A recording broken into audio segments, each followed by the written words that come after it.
আপনারা কি জানেন প্রতি মকর সংক্রান্তির দিন অজয় নদীর তীরে কেন এত মানুষের ভিড় হয়? আজ জানাবো এই ভিডিওটিতে। গীত গোবিন্দম এর রচয়িতা কবি জয়দেব। আর এই যে মন্দিরটি দেখছেন এটি কবি জয়দেবের শ্রী রাধা গোবিন্দের মন্দির। তিনি প্রত্যেক বৎসর মকর সংক্রান্তির দিন পুণ্য স্নানের জন্য কাটোয়ার গঙ্গায় যেতেন, কিন্তু একবার তিনি শরীর খারাপের কারণে গঙ্গায় পুণ্য স্নান করতে পারেননি এবং তিনি তখন অসুবিধার সম্মুখীন হন। তিনি তখন দুঃখ প্রকাশ করে ভাবতে থাকেন কি করবেন। প্রতি বৎসর তিনি পুণ্য স্নান করতে গঙ্গায় যান, কিন্তু এই বৎসর হয়তো তার মকর স্নান করা হবে না। এই সব ভাবতে ভাবতে তিনি ভগবানের দ্বারস্থ হন। তখন দেবী গঙ্গা তাকে স্বপ্নাদেশ দেন।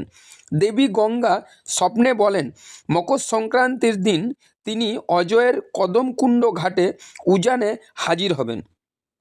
তার পরের দিন সূর্য ওঠার আগেই কবি জয়দেব পুণ্য স্নানের জন্য সেই ঘাটে পৌঁছান।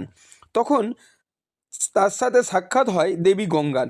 তখন থেকেই এখন অবধি লাখো লাখো পুণ্যার্থী মকর স্নানের জন্য এখানে আসে। ঠিক আছে।